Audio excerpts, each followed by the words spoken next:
बंदी छोड़ सतगुरु रामपाल जी परमेश्वर जी की जय हो। परमपिता परमात्मा सारी सृष्टि के रचनहार कुल मालिक असंख्य ब्रह्मांडों के स्वामी जगत गुरु तीनों लोकों में प्रवेश करके सबका भरण पोषण करने वाले राजाधिराज आत्माधार नाथों के नाथ देवों के देव महादेव सर्वेश्वर महेश्वर मृत्युंजय अजरो अमर आदि अनादि सनातनी प्रभु जगत पिता जगदीश्वर श्री श्री 1008 की उपाधि के वास्तविक अधिकारी अकाल मूरत शब्द स्वरूपी राम वासुदेव सर्वगतम ब्रह्म परम पूज्य प्रथम पूज्य परम संत परम पुरुष परम धनी परम दयालु सत्य कबीर हक्का कबीर अल्लाहु कबीर अल्लाहु अकबर बाखबर अल्लाह ताला जगत के तारणहार जगत के मुक्तिदाता जगत के जगन्नाथ हारे के सहारे हिंदुओं के राम मुसलमानों के अल्लाह सिखों के वाहिगुरु ईसाइयों के मसीह दया के सागर दयानिधि करुणा के सागर करुणानिधि स्वयंभू परिभू संकट मोचन कष्ट हरण मंगल करण दुख भंजन अविगत कबीर निर्विकार निर्विषम परमात्मा अलय अलेख सतगुरु आदि अनादि सतगुरु असली मर्यादा पुरुषोत्तम असली राम असली कृष्ण असली घनश्याम असली मुरारी राजाओं के राजा महाराजाओं के महाराजा शहंशाहों के शहंशाह सम्राटों के सम्राट भगवानों के भगवान अल्लाहों के अल्लाह प्रभुओं के प्रभु मसीहाओं के मसीह सच्चे वाहिगुरु बाबाओं के बाबा पीरों के पीर सेठों के सेठ जगत सेठ सावड़सा सेठ सर्वगुण संपन्न अनंत कोटि कलाओं के स्वामी अनंत कोटि ब्रह्मांडों के नायक योगियों में महायोगी ध्यानियों में महाध्यानी सिद्धों में परम सिद्ध ज्ञानियों में तत्वज्ञानी ब्रह्म ज्ञानी महाज्ञानी परम ज्ञानी सर्वश्रेष्ठ ज्ञानी विज्ञानी युवा कबीर समरथ कबीर असमवात अमित ओजा सच्चे रहनुमा करीम अल्लाह शुभान अल्लाह दुनिया के अंतिम पैगंबर 8 सितंबर 1951 से गांव धनाना जिला सोनीपत हरियाणा भारतवर्ष की पावन भूमि पे प्रकट रियल कल की भगवान श्री नारायण साकार हरि श्री बाबा साहेब शब्द स्वरूपी राम संत श्रोमणी सतगुरु रामपाल जी परमेश्वर जी के चरण कमल में साध संगति से जुड़े हुए देश विदेश से हम सभी सत्सेवक भाई बहनों का अनंत कोटि दंडवत प्रणाम। सत्साई भाई और बहनों, दया परमपिता परमेश्वर सारी सृष्टि के पालन करता सारी सृष्टि के रचयिता सतगुरु रामपाल जी परमेश्वर जी की जिनके विशेष आशीर्वाद से जिनके शुभ आशीर्वाद से आप और हम सभी साध संगति से जुड़े हुए सत्सेवक भाई बहन गुरुदेव के तत्व ज्ञान को आधार बनाकर अपनी आत्मा के कल्याणार्थ हेतु दृढ़ता के साथ भक्ति मार्ग पर निरंतर आगे की ओर बढ़ रहे हैं। भाई और बहनों, दया है पूज्य गुरुदेव भगवान की जो आज हमें समय दिया, परमात्मा ने मौका दिया अपने कर कमल से लिखित पवित्र ग्रंथ कबीर सागर के सरलार्थ के ऊपर वीडियो बनाने के लिए और देखने के लिए। तो भाई और बहनों, ये आप और हमारा सौभाग्य है और गुरुदेव की इस रजा को हम इसी प्रकार से मर्यादित भक्ति करते हुए बनाए रखें। तो आज कबीर सागर के सरलार्थ के ऊपर 57 नंबर का वीडियो है और प्रत्येक वीडियो में गुरुदेव के आशीर्वाद से हमें बहुत कुछ सीखने और समझने को मिलता है। गुरुदेव के कर कमल से लिखित होने के कारण इसको पढ़ने और सुनने मात्र से भी हम ढेर सारे पुण्यों के भागी बनते हैं। तो आज की वीडियो में गुरुदेव भगवान हमें समझाएंगे कि किस प्रकार से पंडित सर्वानंद को गुरुदेव भगवान ने कबीर परमात्मा ने अपनी शरण में लिया। तो पवित्र कबीर सागर का सरलार्थ पेज नंबर 552। शास्त्रार्थ महर्षि सर्वानंद तथा परमेश्वर कबीर देव का। एक सर्वानंद नाम के महर्षि थे। उनकी आदरणीय माता श्रीमती शारदा देवी पाप कर्म फल से पीड़ित थी। उसने सभी पूजाएं व जंत्र मंत्र कष्ट निवारण के लिए वर्षों से किए। शारीरिक पीड़ा निवारण के लिए वैद्यों की दवाइयां भी खाई, परंतु कोई राहत नहीं मिली। उस समय के महर्षियों से उपदेश भी प्राप्त किया, परंतु सर्व महर्षियों ने कहा कि बेटी शारदा, ये आपका पाप कर्म दंड प्रारब्ध कर्म का है, ये क्षमा नहीं हो सकता, ये भोगना ही पड़ता है। भगवान श्री राम ने बाली का वध किया था, उस पाप कर्म का दंड श्री राम अर्थात विष्णु वाली आत्मा ने श्री कृष्ण बनकर भोगा। श्री बाली वाली आत्मा शिकारी बनी जिसने श्री कृष्ण जी के पैर में विषाक्त तीर मारकर वध किया। इस प्रकार गुरुजी व महंतों व संतों ऋषियों के विचार सुनकर दुखी मन से भगतमती शारदा अपना प्रारब्ध पाप कर्म का कष्ट रो रो कर भोग रही थी। एक दिन किसी निजी रिश्तेदार के कहने पर काशी में स्वयं सशरीर प्रकट हुए कबीर देव कबीर परमेश्वर अर्थात कबीर प्रभु से उपदेश प्राप्त किया तथा उसी दिन कष्ट मुक्त हो गई। क्योंकि पवित्र यजुर्वेद अध्याय 5 मंत्र 32 में लिखा है कि कबीर अंगारी असी अर्थात कबीर अंगारी पाप का शत्रु असी मानी है। फिर इसी पवित्र यजुर्वेद अध्याय 8 मंत्र 13 में लिखा है कि परमात्मा एनस अधर्म के अधर्म अर्थात पापों के भी पाप घोर पाप को भी समाप्त कर देता है। प्रभु कबीर परमेश्वर ने कहा, बेटी शारदा, ये सुख आपके भाग्य में नहीं था, मैंने अपने कोष से प्रदान किया है तथा पाप विनाशक होने का प्रमाण दिया है। आपका पुत्र महर्षि सर्वानंद जी कहा करता है कि प्रभु पाप विनाश नहीं कर सकता तथा आप मेरे से उपदेश प्राप्त करके आत्म कल्याण करो। भगतमती शारदा जी ने स्वयं आए परमेश्वर कबीर प्रभु कबीर देव से उपदेश लेकर अपना कल्याण करवाया। महर्षि सर्वानंद जी को जो भगतमती शारदा का पुत्र था, शास्त्रार्थ का बहुत चाव था। उसने अपने समकालीन सभी विद्वानों को शास्त्रार्थ करके पराजित कर दिया। फिर सोचा कि जन जन को कहना पड़ता है कि मैंने सर्व विद्वानों पर विजय प्राप्त कर ली है, क्यों न अपनी माता जी से अपना नाम सर्वाजीत रखवा लूं। ये सोचकर अपनी माता श्रीमती शारदा जी के पास जाकर प्रार्थना की। कहा कि माता जी, मेरा नाम बदलकर सर्वाजीत रख दो। माता ने कहा कि बेटा, सर्वानंद क्या बुरा नाम है? महर्षि सर्वानंद जी ने कहा, माता जी, मैंने सर्व विद्वानों को शास्त्रार्थ में पराजित कर दिया है, इसलिए मेरा नाम सर्वाजीत रख दो। माता जी ने कहा कि बेटा, एक विद्वान मेरे गुरुदेव महाराज कबीर देव कबीर प्रभु को भी पराजित कर दे, फिर अपने पुत्र का नाम आते ही सर्वाजीत रख दूंगी। माता के ये वचन सुनकर श्री सर्वानंद पहले तो हंसा, फिर कहा, माता जी, आप भी भोली हो। वह जुलाहा धाणक कबीर तो अशिक्षित है, उसका क्या पराजित करना, अभी गया अभी आया। महर्षि सर्वानंद जी सर्व शास्त्रों को एक बैल पर रखकर उस मोहल्ले में गया जिसमें कबीर परमेश्वर जी की झोपड़ी थी। परमेश्वर कबीर जी की धर्म की बेटी कमाली कुएं पर मिली। वह जल निकाल रही थी। सर्वानंद को अचानक भयंकर प्यास लगी। उसने लड़की से कहा कि लड़की, शीघ्र पानी पिला, मेरे प्राण जाने वाले हैं। लड़की ने बाल्टी से पानी निकालकर सर्वानंद को पिलाया। उस समय जुलाहा कॉलोनी के व्यक्ति अपने अपने घर से देख रहे थे तथा विचार कर रहे थे कि ये ब्राह्मण लगता है जो गलती से यहाँ आ गया है। प्यास शांत होने के बाद सर्वानंद ने इधर उधर देखा कि किसी ने मुझे जुलाहों के कुएं का पानी पीते हुए देख तो नहीं लिया। देखा तो बहुत सारे स्त्री पुरुष देख रहे थे, हंस रहे थे। अपनी लाज रखने के उद्देश्य से पूछा कि हे लड़की, ये किस जाति वालों का कुआं है? कमाली ने कहा कि विप्र जी, जुलाहों की कॉलोनी में तो जुलाहों का ही कुआं होता है, ब्राह्मणों का नहीं। सर्वानंद ऊंची आवाज में बोला कि हे मूर्ख लड़की, पहले क्यों नहीं बताया कि यह शूद्रों का कूप है? मेरा धर्म भ्रष्ट कर दिया। लड़की कमाली ने कहा कि विप्र जी, तब आपकी जान जाने वाली थी, अब प्यास बुझ गई तो जाति याद आ गई।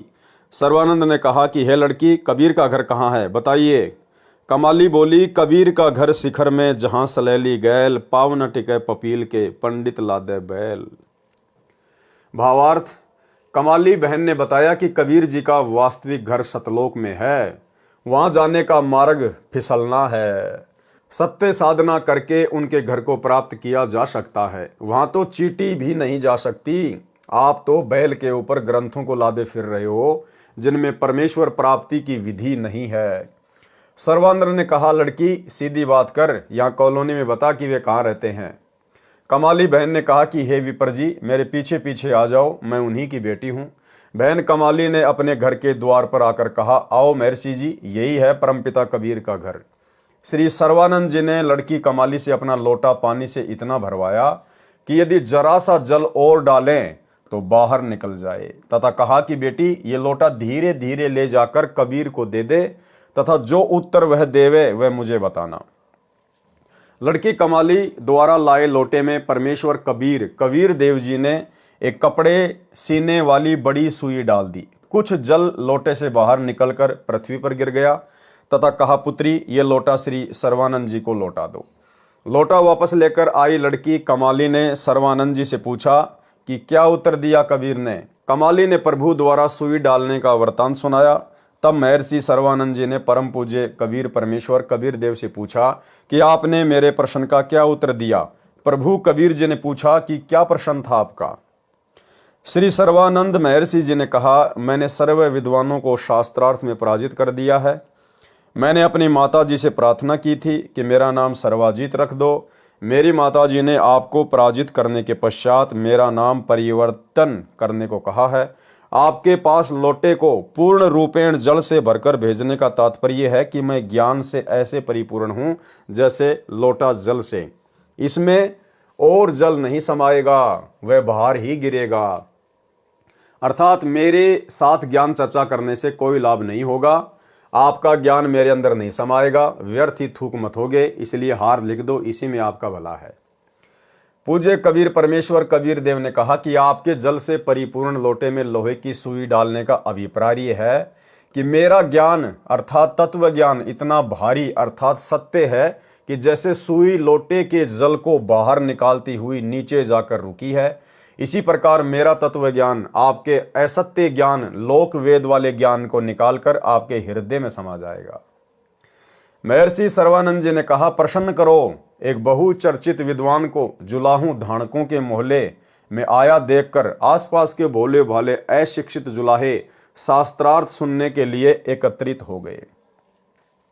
पूज्य कबीर देव जी ने प्रश्न किया, कौन ब्रह्मा का पिता है, कौन विष्णु की माँ, शंकर का दादा कौन है, सर्वानंद दे बता। उत्तर महर्षि सर्वानंद जी का, श्री ब्रह्मा जी रजोगुण है तथा श्री विष्णु जी सतगुण है तथा श्री शिव जी तमोगुण युक्त हैं। ये तीनों अजर अमर अर्थात अविनाशी हैं, सर्वेश्वर महेश्वर मृत्युंजय हैं। इनके माता पिता कोई नहीं, आप अज्ञानी हो, आपको शास्त्रों का ज्ञान नहीं है। ऐसे ही ऊट पटांग प्रसन्न किया है। सर्व उपस्थित अशिक्षित श्रोताओं ने ताली बजाई तथा महर्षि सर्वानंद जी का समर्थन किया। पूज्य कबीर प्रभु कबीर देव जी ने कहा कि महर्षि जी, आप श्रीमद् देवी भागवत पुराण के 3 स्कंद तथा श्री शिव पुराण का 6 तथा 7वां रुद्र संहिता अध्याय प्रभु को साक्षी रखकर गीता जी पर हाथ रखकर पढ़ें तथा अनुवाद सुनाएं। महर्षि सर्वानंद जी ने पवित्र गीता जी पर हाथ रखकर शपथ ली कि सही सही सुनाऊंगा। पवित्र पुराणों को प्रभु कबीर देव जी के कहने के पश्चात ध्यानपूर्वक पढ़ा। श्री शिव पुराण गीता प्रेस गोरखपुर से प्रकाशित, जिसके अनुवादक हैं श्री हनुमान प्रसाद पोदार, उसमें पृष्ठ नंबर 100 से 103 पर लिखा है कि सदाशिव अर्थात काल रूपी ब्रह्म तथा प्रकृति दुर्गा के संयोग से पति पत्नी व्यवहार से सतगुण श्री विष्णु जी, रजगुण श्री ब्रह्मा जी तथा तमगुण श्री शिव जी का जन्म हुआ। यही प्रकृति दुर्गा जो अष्टंगी कहलाती है, त्रिदेव जननी, तीनों ब्रह्मा विष्णु शिव जी की माता कहलाती है। पवित्र श्री मद्देवी पुराण गीता प्रेस गोरखपुर से प्रकाशित, अनुवादक श्री हनुमान प्रसाद पोदार तथा चिमनलाल गोस्वामी, 3 स्कंद में पेज नंबर 114 से 123 में स्पष्ट वर्णन है कि भगवान विष्णु जी कह रहे हैं कि यह प्रकृति अर्थात दुर्गा हम तीनों की जननी है। मैंने इसे उस समय देखा था जब मैं छोटा सा बच्चा था। माता की स्तुति करते हुए श्री विष्णु जी ने कहा कि हे माता, मैं विष्णु ब्रह्मा तथा शिव तो नाशवान हैं, हमारा तो आविर्भाव अर्थात जन्म तथा तिरोभाव अर्थात मृत्यु होती है। आप प्रकृति देवी हो। भगवान शंकर ने कहा कि हे माता, यदि ब्रह्मा व विष्णु आपसे उत्पन्न हुए हैं तो मैं शंकर भी आप दुर्गा से ही उत्पन्न हुआ हूँ, अर्थात आप मेरी भी माता हो। महर्षि सर्वानंद जी पहले सुने सुनाए अधूरे शास्त्र विरुद्ध ज्ञान लोकवेद के आधार पर तीनों श्री ब्रह्मा श्री विष्णु तथा श्री शिव को अविनाशी व अजन्मा कहा करता था। पुराणों को पढ़ता भी था, फिर भी अज्ञानी ही था, क्योंकि ब्रह्म काल पवित्र गीता जी अध्याय 7 श्लोक 10 में कहता है कि मैं सर्व प्राणियों जो मेरे 21 ब्रह्मांड में मेरे अधीन है उनकी बुद्धि हूँ, जब चाहूँ ज्ञान प्रदान कर दूं तथा जब चाहूँ अज्ञान भर दूं। उस समय पूर्ण परमात्मा द्वारा पुराणों के अध्याय तथा पृष्ठ बताने के बाद काल ब्रह्म का दबाव हट गया तथा सर्वानंद जी को स्पष्ट ज्ञान हुआ। वास्तव में ऐसा ही लिखा है, परंतु मान हानि के भय से कहा कि मैंने सब पढ़ लिया, ऐसा कहीं नहीं लिखा है। कबीर परमेश्वर से कहा, तू झूठा है, तू क्या जाने शास्त्रों के विषय में, हम प्रतिदिन पढ़ते हैं। फिर क्या था, सर्वानंद जी ने धारा प्रवाहित संस्कृत बोलना प्रारंभ कर दिया। 20 मिनट तक कंठस्थ की हुई कोई और ही वेदवाणी बोलता रहा, पुराण नहीं सुनाया। सर्व उपस्थित भोले भाले श्रोतागण जो संस्कृत भाषा को समझ भी नहीं रहे थे, प्रभावित होकर सर्वानंद महर्षि जी के समर्थन में वाह वाह महाज्ञानी कहने लगे। भावार्थ है कि परमेश्वर कबीर देव जी को पराजित कर दिया तथा महर्षि सर्वानंद जी को विजयी घोषित कर दिया। परम पूज्य कबीर परमेश्वर कबीर देव जी ने कहा कि सर्वानंद जी, आपने पवित्र गीता जी की कसम खाई थी, वह भी भूल गए। जब आप सामने लिखी शास्त्रों की सच्चाई को भी नहीं मान रहे हो, सोए हुए व्यक्ति को जगाया जा सकता है, जो जानबूझकर सोने का बहाना कर रहा हो उसे जगाया नहीं जा सकता। कबीर जानबूझ सांची तजय करे झूठे से ने, ताकि संगत है प्रभु शौपन में भी ना दे। इसलिए हे सर्वानंद, मैं हारा तुम जीते। एक जमींदार का पुत्र 7वीं कक्षा में पढ़ता था। उसने कुछ अंग्रेजी भाषा को जान लिया था। एक दिन दोनों पिता पुत्र खेतों में बैलगाड़ी लेकर जा रहे थे। सामने से एक अंग्रेज कार लेकर आ गया। उसने बैलगाड़ी वालों से अंग्रेजी भाषा में रास्ता जानना चाहा। पिता ने पुत्र से कहा, बेटा, ये अंग्रेज अपने आप को ज्यादा ही शिक्षित सिद्ध करना चाहता है। आप भी तो अंग्रेजी भाषा जानते हो, निकाल दो इसकी सारी मरोड़, सुना दे अंग्रेजी बोलकर। किसान के लड़के ने अंग्रेजी भाषा में बीमारी की छुट्टी के लिए प्रार्थना पत्र पूरा सुना दिया। अंग्रेज उस नादान बच्चे की नादानी को भांप कर कि पूछ रहा हूं रास्ता, सुना रहा है बीमारी की छुट्टी का प्रार्थना पत्र, अपनी कार लेकर माथे में हाथ मारकर चल पड़ा। किसान ने अपने विजेता पुत्र की कमर थपथपाई तथा कहा, वाह पुत्र, मेरा तो जीवन सफल कर दिया, आज तो अंग्रेज को अंग्रेजी भाषा में विजित कर दिया। तब पुत्र ने कहा, पिताजी, मुझे माई बेस्ट फ्रेंड ऐसे मेरा खास दोस्त नामक प्रस्ताव भी याद है, वह सुन लेता तो अंग्रेज गाड़ी छोड़कर भाग जाता। इसी प्रकार कबीर देव जी पूछ कुछ रहे हैं और सर्वानंद जी उत्तर कुछ दे रहे हैं। इस प्रकार शास्त्रार्थ ने तत्व ज्ञान को उलझा रखा है। परम पूज्य कबीर परमेश्वर कबीर देव ने कहा कि सर्वानंद जी, आप जीते, मैं हारा। महर्षि सर्वानंद जी ने कहा, लिख कर दे दो, मैं कच्चा कार्य नहीं करता।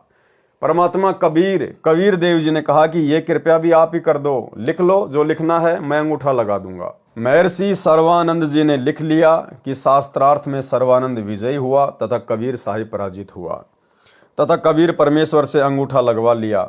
अपनी माता जी के पास जाकर सर्वानंद जी ने कहा कि माता जी, लो आपके गुरुदेव को पराजित करने का प्रमाण। भगतमती शारदा जी ने कहा, पुत्र पढ़ कर सुनाओ। जब सर्वानंद जी ने पढ़ा, उसमें लिखा था कि शास्त्रार्थ में सर्वानंद पराजित हुआ तथा कबीर परमेश्वर विजयी हुआ। सर्वानंद जी की माता जी ने कहा, पुत्र, आप तो कह रहे थे कि मैं विजयी हुआ हूं, तुम तो हार कर आए हो। महर्षि सर्वानंद जी ने कहा, माता जी, मैं कई दिनों से लगातार शास्त्रार्थ में व्यस्त था, इसलिए निंद्रावश होकर मुझसे लिखने में गलती लगी है, फिर जाता हूं तथा सही लिख कर लाऊंगा। माताजी ने शर्त रखी थी कि विजयी होने का कोई लिखित प्रमाण देगा तो मैं मानूंगी, मौखिक नहीं। महर्षि सर्वानंद जी दोबारा गए तथा कहा कि कबीर साहिब, मेरे लिखने में कुछ त्रुटि रह गई है, दोबारा लिखना पड़ेगा। साहिब कबीर जी ने कहा कि फिर लिख लो। सर्वानंद जी ने फिर लिखकर अंगूठा लगवाकर माता जी के पास आया तो फिर विपरीत ही पाया। कहा, माता जी, फिर जाता हूं। तीसरी बार लिख कर लाया तथा मकान में प्रवेश करने से पहले पढ़ा, ठीक लिखा था।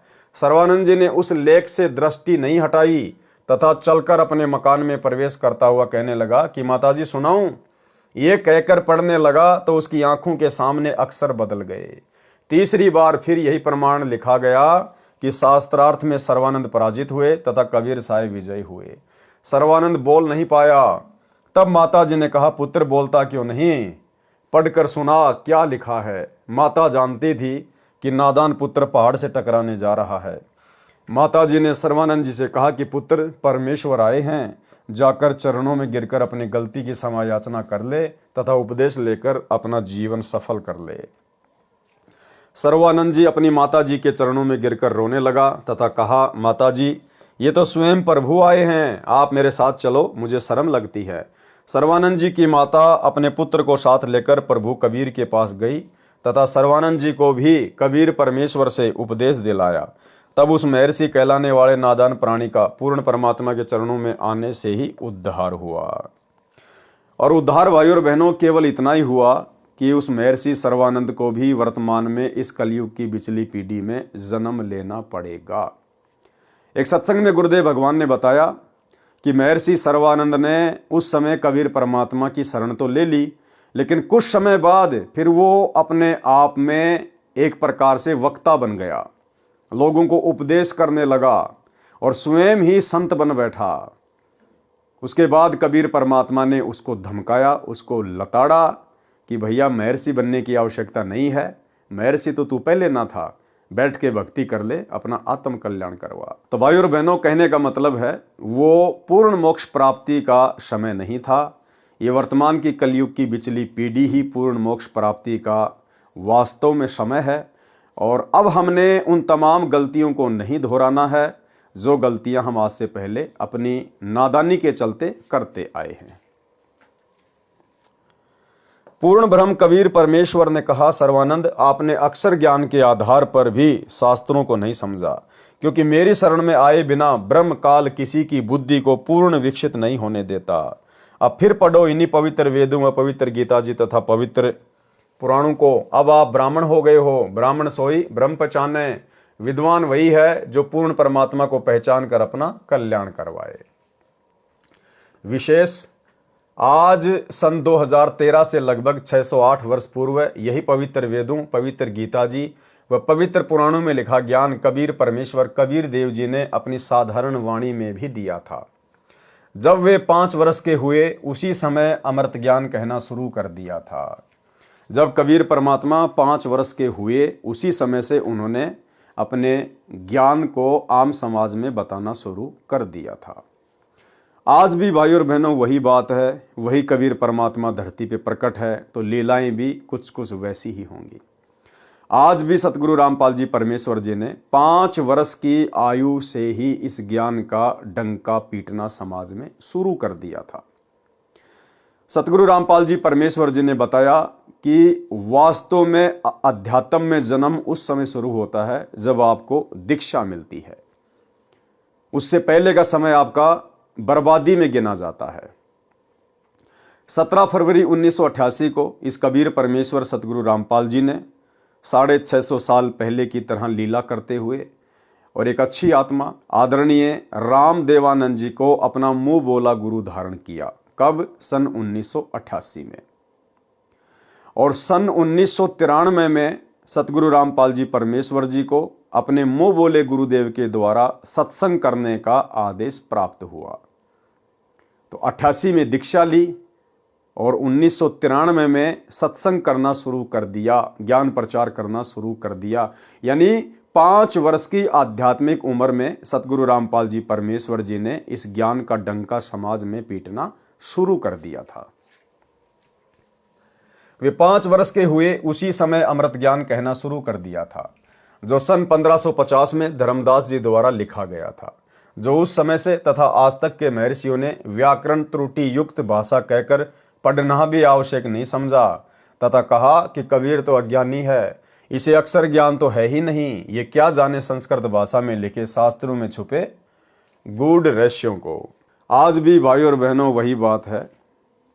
आज भी अपने आप को जो विशेष विद्वान मानते हैं वो कहते हैं कि आपके गुरुदेव सतगुरु रामपाल जी को संस्कृत नहीं आती, वे क्या जाने शास्त्रों को, वेदों को। तो गुरुदेव भगवान ने भी चुटकी लेते हुए और एक वेद के मंत्र का अनुवाद करते हुए कहा कि अब इस दास को संस्कृत पढ़ना आ गई है। सुनिए सत्संग। पढ़े जाना पढ़न मावे हैं, इसमें और परमात्मा ने सिंपल लैंग्वेज में लिख रखी है सारी ये बातें, वो ना पढ़न दिन हमारे ताई। लेकिन अब इसलिए ये पढ़ने जरूरी हो गए। क्या लिखा है? देव कर्तस्य एनस्य अवैधनमसी। एक बार ना नो बोले थारे गुरु जी ने पढ़ना चाहता है ना, वो के संस्कृत बताओगे, इवन पढ़ना सीख लिया। देखो, देव कर्तस्य एनस्य अवैधनमसी लेब के कर लोगे। मनुष्य कर्तस्य एनस्य अवैधनमसी, पितर कर्तस्य एनस्य अवैधनमसी, आत्म कर्तस्य एनस्य अवैधनमसी, एनस्य एनस्य अवैधनमसी। ओहो, एनस्य माने घोर पाप का विनाश करने वाले। अभी नहीं के अनुवाद को दिखाते ना, मारा लें तन्यों कहेंगे इसने आप पर बना लिया हो। इन्होंने अनुवाद किया, ये देखिए। तो भाई और बहनों, परमात्मा है, ये सर्वज्ञ हैं, इनको किसी भी भाषा को पढ़ने की आवश्यकता नहीं है, क्योंकि परमात्मा हर भाषाओं का ज्ञाता होता है। इस संसार में जितनी भी भाषाएं हैं, मनुष्यों की या पशु पक्षियों की, परमेश्वर प्रत्येक की भाषा से परिचित है। लेकिन ये तो अज्ञानी लोगों के काम होते हैं, जो अपने को विद्वान समझते हैं और सामने वाले को महाअज्ञानी। ये क्या जाने संस्कृत भाषा में लिखे शास्त्रों में छुपे गूढ़ रहस्यों को। हम विद्वान हैं, जो हम कहते हैं वह सब शास्त्रों में लिखा है, तथा श्री ब्रह्मा जी, श्री विष्णु जी व श्री शिव जी के कोई माता पिता नहीं है। ये तो अजन्मा, अजर, अमर, अविनाशी तथा सर्वेश्वर, महेश्वर, मृत्युंजय हैं, सर्वसृष्टि रचनहार हैं, तीनों गुण युक्त हैं, आदि आदि व्याख्या ठोक कर अभी तक कहते रहे। आज वे ही पवित्र शास्त्र अपने पास हैं, जिनमें तीनों प्रभुओं श्री ब्रह्मा जी रजगुण, श्री विष्णु जी सतगुण, श्री शिव जी तमगुण के माता पिता का स्पष्ट विवरण है। उस समय अपने पूर्वज अशिक्षित तथा शिक्षित वर्ग को शास्त्रों का पूर्ण ज्ञान नहीं था। फिर भी कबीर परमेश्वर कबीर देव के द्वारा बताए सत्य ज्ञान को जानबूझकर जुठला दिया कि कबीर झूठ कह रहा है। किसी शास्त्र में नहीं लिखा है कि श्री ब्रह्मा जी, श्री विष्णु जी व श्री शिव जी के कोई माता पिता हैं। आज सर्व मानव समाज, बहन भाई, बालक व जवान तथा बुजुर्ग, बेटे तथा बेटियां शिक्षित हैं। आज कोई ये नहीं बहका सकता कि शास्त्रों में ऐसा नहीं लिखा। अब देखो भाई और बहनों, इस परमेश्वर की प्रोसीजर कैसे चलती है। आप और हम जब छोटे छोटे थे तो हम देखा करते थे कि गांव में एक साक्षरता अभियान चला था। रात्रि के समय जब माता बहनें खाना वाना बना लिया करती थी, खा लिया करती थी, तो रात्रि के 8 या 9 बजे के आसपास एक टीचर की ड्यूटी लगाई गई थी कि वो गांव के जितने भी अनपढ़ हैं, बुजुर्ग हैं, उन सब को लिखना पढ़ना सिखाए। एक साक्षरता अभियान चला था प्रधानमंत्री अटल बिहारी के समय में। भाई और बहनों, वो किसने चलवाया था? सरकार तो केवल निमित्त बनती है। इसी कबीर परमात्मा सतगुरु रामपाल जी भगवान ने वो साक्षरता अभियान चलवाया था अपने सभी बच्चों को अक्षर ज्ञान करवाने के लिए, क्योंकि उसके बाद परमात्मा ने इन शास्त्रों में छिपे गूढ़ रहस्यों का खुलासा करना था, ये सत्य उजागर करना था। इसलिए परमेश्वर की दया से उस समय वो साक्षरता अभियान चल रहा था, जिससे आप और हम सभी भाई बहन बिल्कुल अनभिज्ञ थे, अपरिचित थे। लेकिन परमेश्वर की लीला यहाँ पर सदैव चलती ही रहती है। जैसा कबीर परमेश्वर कबीर देव साहिब की अमृतवाणी में लिखा है कि अमृतवाणी पूज्य कबीर परमेश्वर कबीर देव जी की, धर्मदास ये जग बोराना, कोई न जाने पद निर्वाणा, यही कारण मैं कथा पसारा, जग से कईयो एक राम नियारा। यही ज्ञान जग जीव सुनाओ, सब जीवों का भरम नसाओ, अब मैं तुमसे कहूँ चिताई, त्रिदेवन की उत्पत्ति भाई। कुछ संक्षेप कहूँ गहुराई, सब संशय तुमरे मिट जाई, भरम गए जग वेद पुराना, आदि राम का भेद न जाना। राम राम सब जगत बखाने, आदि राम कोई बिरला जाने, ज्ञानी सुने सो हृदय लगाई, मूर्ख सुने तो गम ना पाई। माँ अष्टंगी पिता निरंजन, वे जम दारुण वंशन अंजन, पहले कीन निरंजन राई, पीछे से माया उपजाई। माया रूप देख अति शोभा, देव निरंजन तन मन लोभा, काम देव धर्म राय सताए, देवी को तुरंत धर खाए, पेट से देवी करी पुकारा, हे साहिब मेरा करो उबारा। टेर सुनीता सतगुरु आए, अष्टंगी को बंद छुड़ाए, सत्यलोक में कीन्य दुराचारी, काल निरंजन दीन निकारी। माया समेत दिया भगाई, 16 शंख कोस दूरी पर आई, अष्टंगी और काल अब दोई, मंद कर्म से गए बिगोई।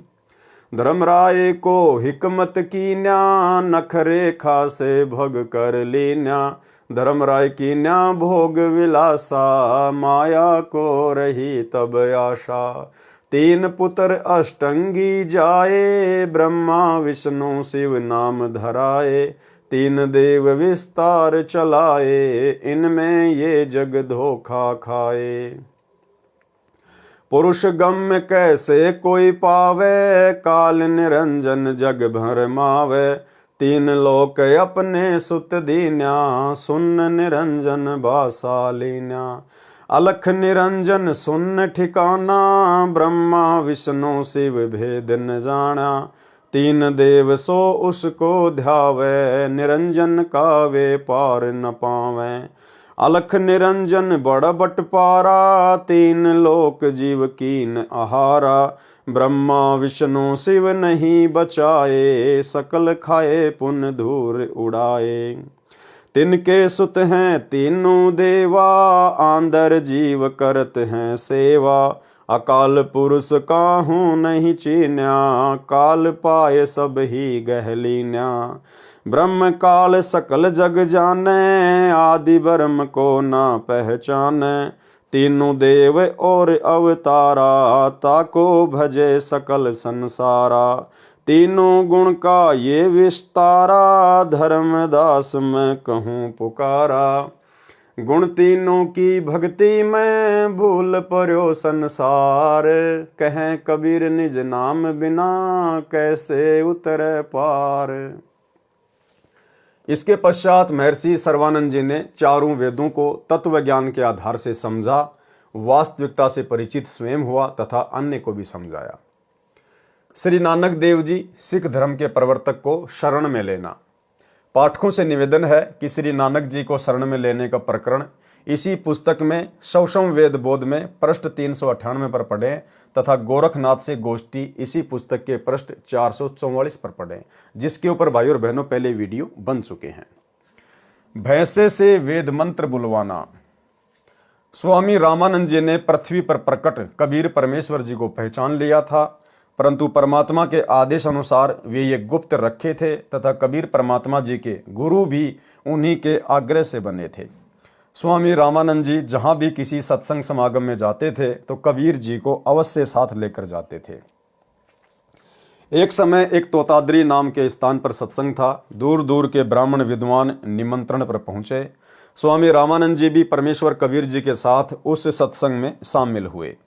सत्संग में एक ब्राह्मण जो वहाँ का प्रमुख मंडलेश्वर था, जो समागम कर रहा था, वह प्रवचन कर रहा था कि भगवान रामचंद्र जी ने शूद्र भीलनी के झूठे बेर खाए, तनिक भी संकोच नहीं किया। ऐसे ही साधु संतों की समदृष्टि होनी चाहिए। सत्संग के पश्चात भोजन भंडारा शुरू हुआ। प्रमुख पांडे को पता चला कि स्वामी रामानंद जी के साथ कबीर जुलाहा शूद्र आया है। वह रामानंद ब्राह्मण के साथ हम ब्राह्मणों वाले भोजनालय में भोजन करने साथ आएगा।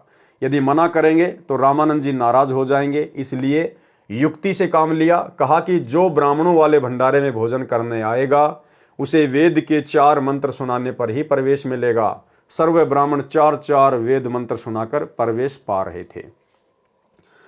जब परमेश्वर कबीर जी की बारी आई तो उनसे भी कहा कि 4 वेद मंत्र सुनाओ। तब परमेश्वर ने देखा कि थोड़ी सी दूरी पर एक भैंसा झोटा घास चर रहा था। परमेश्वर कबीर जी ने मूल मंत्र हुर्र से पुकारा। भैंसा दौड़ा दौड़ा आया। तब कबीर जी ने उस भैंसे की कमर पर थपकी हाथ से लगाई और कहा कि भैंसा जी, इन पंडितों को वेद के 4 मंत्र सुना दे। भैंसे ने 6 मंत्र सुना दिए। भैंसे ने यजुर्वेद अध्याय 5 मंत्र 32, अध्याय 9 मंत्र 25, ऋग्वेद मंडल 9 सूक्त 86 मंत्र 26, ऋग्वेद मंडल 9 सूक्त 96 मंत्र 17, ऋग्वेद मंडल 9 सूक्त 94 1 तथा सूक्त 95 का मंत्र 2 सुना दिया। परमेश्वर कबीर जी ने भैंसे से कहा कि भैंसाराम, पंडितों को इन सर्व वेद मंत्रों का अनुवाद भी करके सुना दे। इनको वेदों के मंत्रों का अनुवाद भी ठीक से ज्ञात नहीं है। झोटा राम ने अनुवाद सुनाया। गीता अध्याय 18 श्लोक 62 में जिस परमात्मा की शरण में गीता ज्ञान दाता ने जाने के लिए कहा है, इन वेद मंत्रों में उसी का नाम यहाँ पर स्पष्ट किया है, जो परम शांतिदायक है, अंगारी, सर्व पापों का शत्रु अर्थात पापनाशक है। वह कबीर बम्बारी, बंधनों का शत्रु अर्थात कर्म बंधन को नाश करने वाला बंदी छोड़ है। भावार्थ, वह पाप नाश करने वाला बंदी छोड़ कबीर है। वह पूर्ण परमात्मा अपने तेजोमय स्वरूप को सरल करके अपने सत्य लोक से चलकर आता है, अच्छी आत्माओं को मिलता है, अपने मुख कमल से यथार्थ भक्ति का ज्ञान करवाता है। वह कवियों की तरह आचरण करता हुआ पृथ्वी पर भी विचरण करता है, भक्ति के गुप्त मंत्र भी वही बताता है। वह परमेश्वर मेरे और आपके पास यह कबीर जुलाहा धानक खड़ा है। परमेश्वर कबीर जी ने कहा, हे विद्वान भैंसा, आप ब्राह्मणों वाले लंगर में भोजन प्रसाद खाएं, मैं तो सामान्य भंडारे में प्रसाद ग्रहण कर लूंगा। उपस्थित पंडित शर्म से पानी पानी हो गए और क्षमा मांगी। परमेश्वर कबीर जी ने कहा, हे विद्वानों, आप सत्संग में क्या प्रवचन कर रहे थे कि श्री राम जी ने सबरी, भीलनी, शूद्र के जूठे भेर रुचि रुचि खाए थे, तनिक भी भेदभाव नहीं किया, और आप स्वयं भेदभाव कर रहे हो।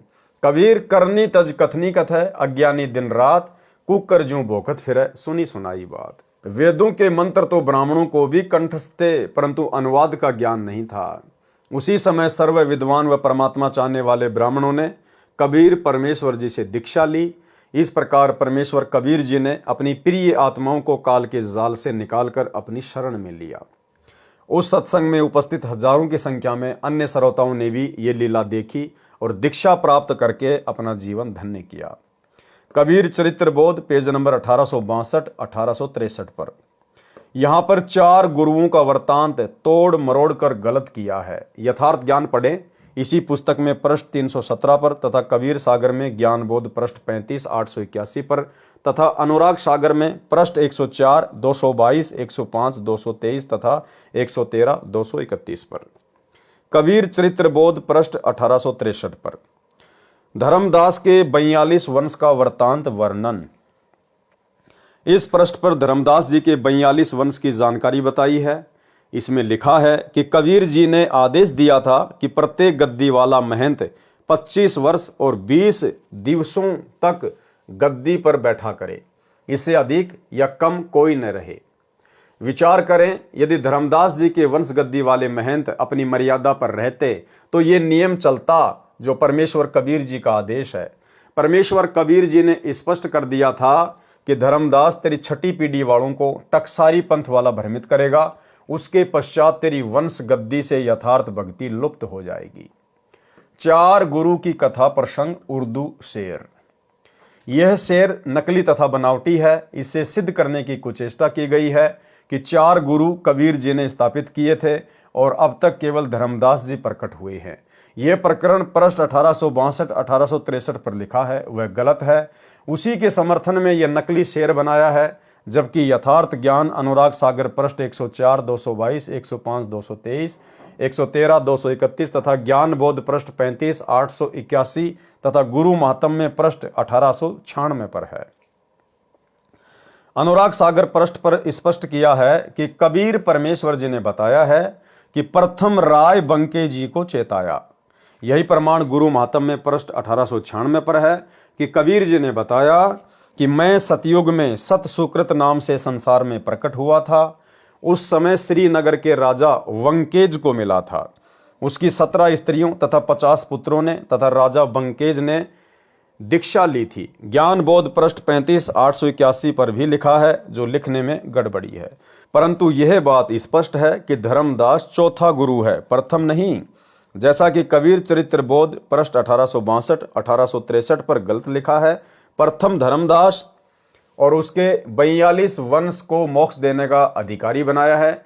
इसके पश्चात 3 गुरु, दूसरे चतुर्भुज, तीसरे राजा वंकेजी, चौथे सहतेजी। ये गलत है। ज्ञान बोध पृष्ठ 35, 881 पर इस प्रकार लिखा है, सतयुग शिष्य सहतेजी कहाए, द्वापर चतुर्भुज नाम सुनाए, त्रेता शिष्य वंकेजी भाई, कलयुग धर्मदास गोसाई। अनुराग सागर पृष्ठ 104, 222, 105, 223 पर लिखा है कि कबीर वचन राय वंकेजी।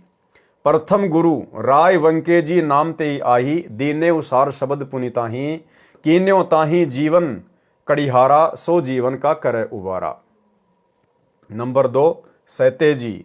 झिलमिल दीप तहां चले आए, सहतेजी एक संत चिताए, ताहू को कड़िहारी दीन्या, जब उन मोकों निज कर चीन्या। नंबर 3 चतुर्भुज। तहां ते चली आए धर्मदासा, राय चतुर्भुज जहां बासा, ताहू कह कड़िहारी दीन्या, चतुर्भुज शब्द हेत कर लीन्या। छंद चतुर्भुज वंकेज और सहतेज तुम चौथे सही, चारी कड़िहार जीव के गिरा निश्चल हम कही। अनुराग सागर पृष्ठ 113 231 पर फिर एक दोहे में स्पष्ट किया, चतुर्भुज वंकेज सहतेज और चौथे तुम अहो, चार कड़िहार जग के बचन ये निश्चय गहो। उपरोक्त प्रकरणों में लिखने वालों ने गड़बड़ी की है। जैसे ज्ञान बोध पृष्ठ 35 881 पर तो सतयुग में सहतेजी बताया है, अनुराग सागर में राय वंकेजी, तो गुरु महात्म में पृष्ठ 1896 पर स्पष्ट किया है कि सतयुग में राय यानी राजा वंकेज को शरण में लिया।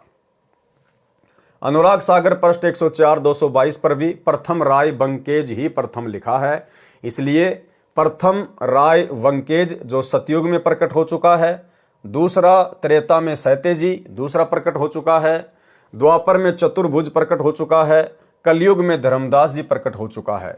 और धर्मदास की छठी गद्दी यानी पीडी वाले ने सत्य साधना छोड़ दी।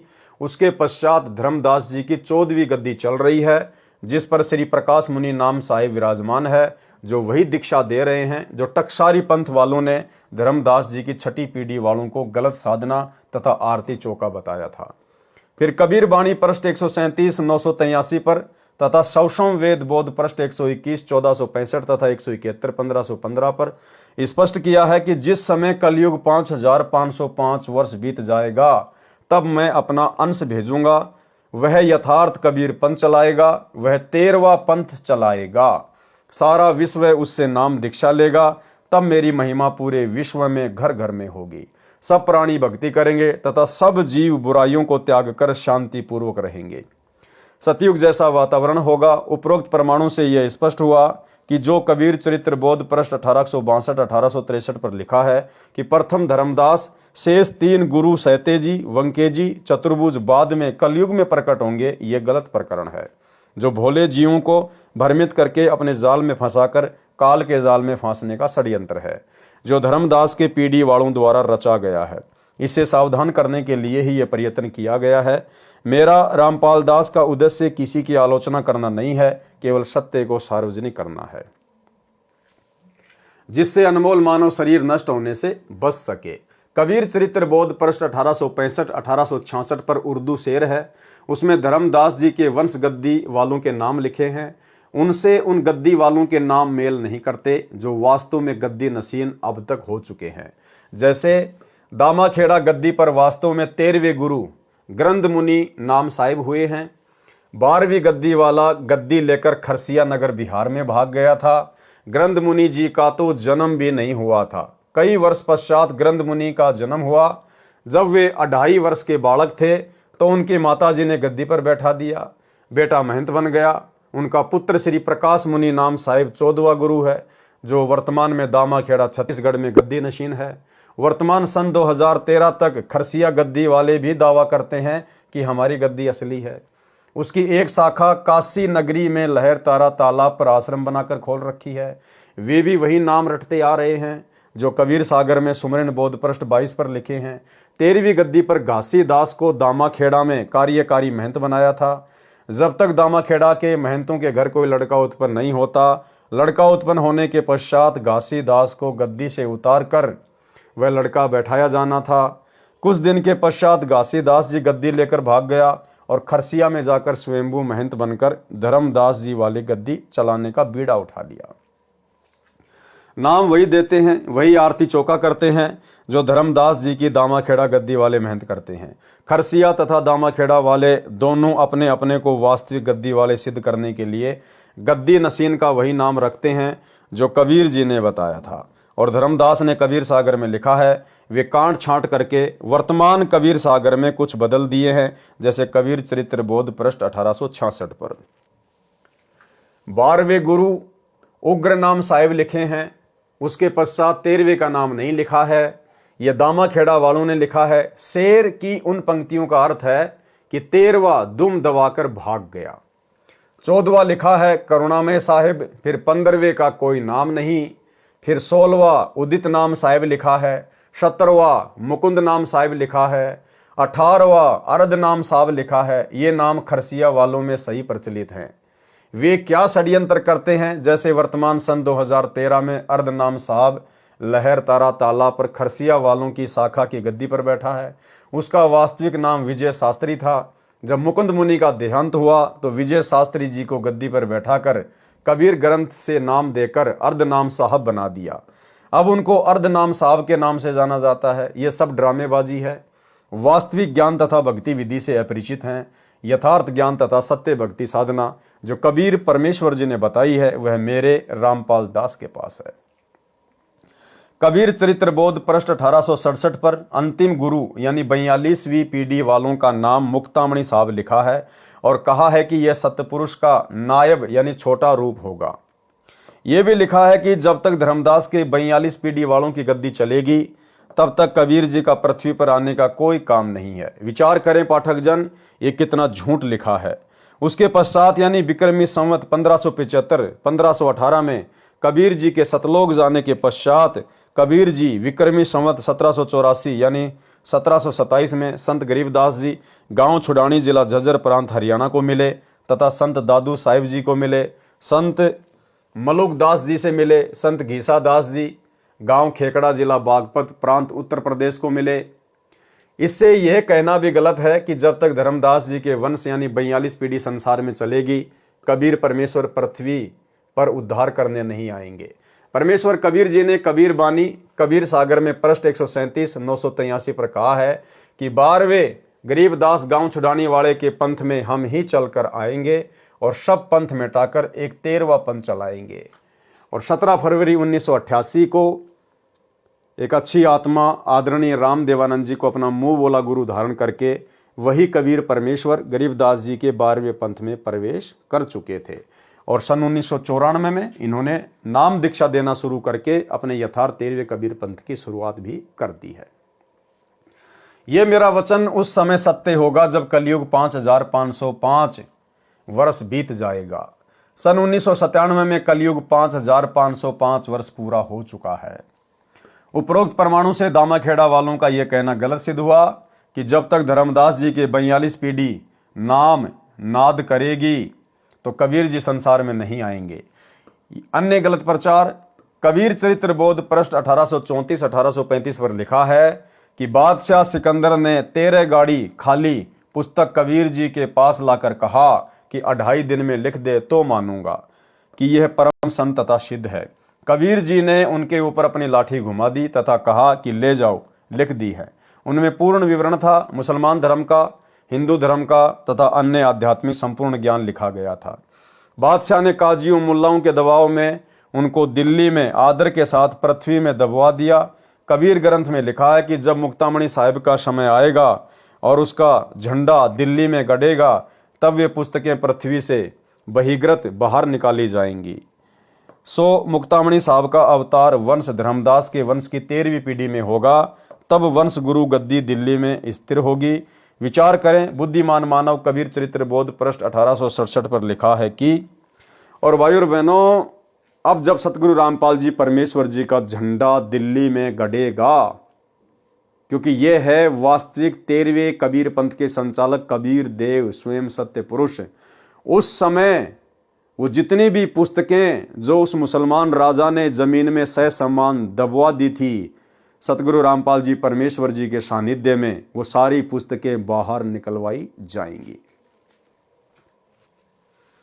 42 पीढ़ी में मुक्तामणि साहब है, आखिर जामा पुरुष नायब है। भावार्थ, मुक्तामणि जी धर्मदास जी की अंतिम 42वीं पीढ़ी में जन्म लेगा। कबीर चरित्र बोध पृष्ठ 1835 पर लिखा है कि मुक्तामणि जी धर्मदास जी की 13वीं पीढ़ी में जन्म लेगा। उस समय उनका झंडा दिल्ली में गड़ेगा। प्रिय पाठकों, धर्मदास जी की 13वीं पीढ़ी में श्री ग्रंथ मुनि साहब जन्मे थे, जो 2.5 वर्ष की आयु में माता ने गद्दी पर बैठा दिया था।